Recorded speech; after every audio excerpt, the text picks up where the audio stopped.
place. So Anjalee, while we have you, we also need to ask you about the big story in the sports world today. We don't often talk to you about sports, but this one has to do with coronavirus. Now, the Big Ten is saying that it's going to have its 2020 football season. I went through the release. A lot of it has to do with testing, and their testing plan here is pretty detailed. Each school, from my understanding, is going to have this chief infections officer. But what can you tell us just about the Big Ten's plan to effectively and to safely complete the season? It definitely looks to be a thought out plan and robust in terms of what they're looking at with that testing as well. We have to remember that this is sort of following the protocol that we've seen in some colleges and universities as well. Very interesting to see, in addition to testing and just the magnitude of what will have to happen when you're looking at the sports season and just the enthusiasm over it as well. Shauna? All right, Anjalee, thanks so much. Well, sticking with the Big Ten reversing course and announcing that it will have a football season starting at the end of October, we have Pete Thamel of Yahoo Sports. And Pete, you broke this story earlier today, the league completely changing direction. Just curious, just your initial reaction to this, the Big Ten's change in decision, and also what do you think led to this final decision that we got today? Sure, Sean. About 40 days ago, the Big Ten initially announced that it was going to postpone and not have a fall season in 2020. 8 days after that, it doubled down and it said they were not going to revisit it. And a month after that double down, here we are, Big Ten reversing. I would think there's a confluence of factors that really led to the Big Ten coming to this decision. One of which you can't argue is the presence and the more accessibility and accuracy of rapid daily testing, as Anjalee just said. Rapid daily testing essentially allows these football programs to operate within a bubble. They create the bubble every day going into their facility. Players, coaches, trainers, managers. If everyone is tested before they enter, they call it a clean field. All the fields will be clean. The other I like to call visceral peer pressure. When you sit at home Saturday and you watch Notre Dame play Duke in South Bend, Indiana, in the Big Ten footprint, you watch Iowa State play Louisiana, even though they lost, in the Big Ten footprint, the chancellors and presidents have to sit back and say, wait a minute, maybe we can do that too. Pete, that's interesting there. You bring up what we saw over the weekend. And I remember watching the Notre Dame game, and I was surprised to see how many fans were in the stadium. And that, of course, leads me to my question to you. Do we know anything about potential fans in the stadium? Because when you take a look at some of these venues, they're some of the largest venues are from the Big Ten names. And you think of Ohio State, Penn State, and also Michigan, just to name a few. Big house. Sure, Sean. I really think that it's a good question, especially you watch the NFL on Sunday and you see these big, spooky, empty stadiums. The Big Ten said today they will not have fans other than family members, potentially.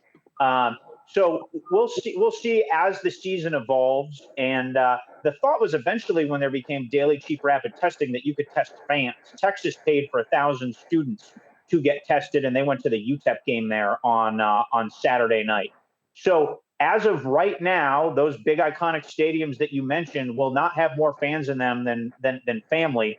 We'll see as the season evolves if that changes and loosens up. Our producer Pras Subramanian is a Michigan guy, so he just wants this segment to go on for a very long time, Pete, and for us to talk about Michigan and how Ohio State's not as good and all that. But I digress.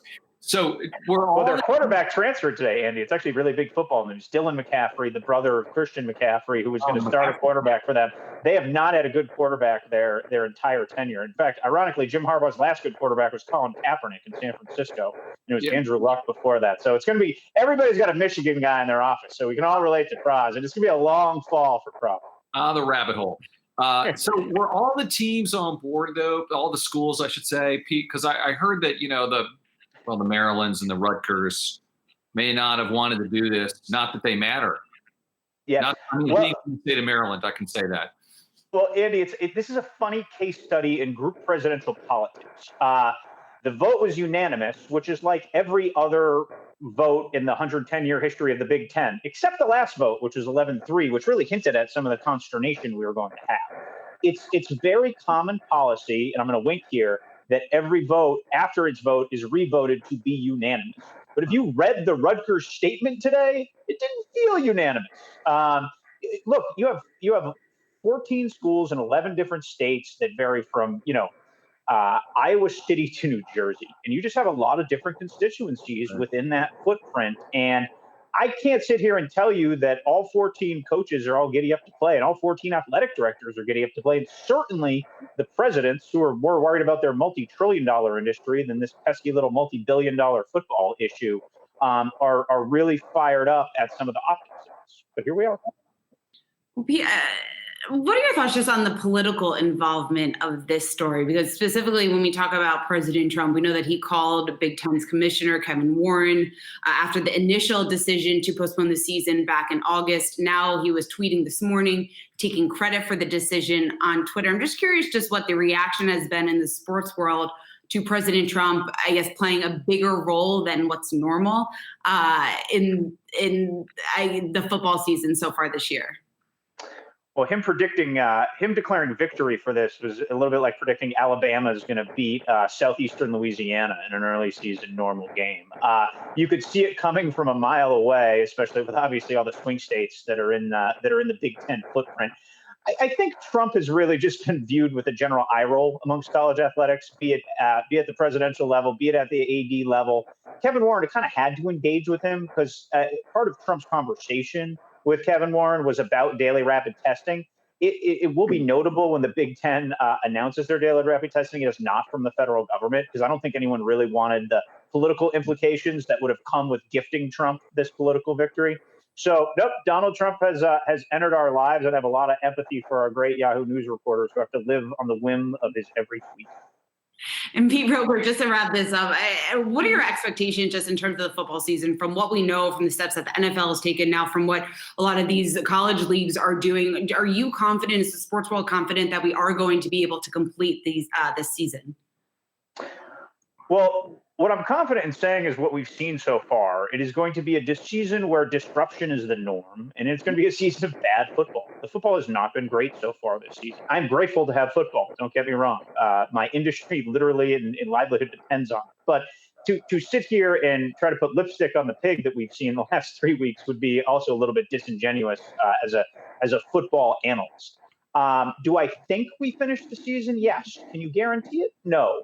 Will there be? I believe there's been at least a dozen games either canceled or delayed so far, and there's no reason to believe there won't be a dozen or two more. And one of the delightful things about college football is it stretches right from Miami to Seattle, from Boston to Tempe, Arizona, and it touches every culture in between. It's beautifully chaotic. And this season, the beautiful chaos will be unmatched because you're going to have seasons of different lengths. The playoff debate is going to be, well, you played this many games and you only played this many games. It is going to be the beautiful mess that we've all embraced, just a little messier. I like that. Beautiful chaos. All right, Pete Thamel of Yahoo Sports, breaking the story here on the Big Ten today. Thanks so much for joining us. Thanks for having me, Sean.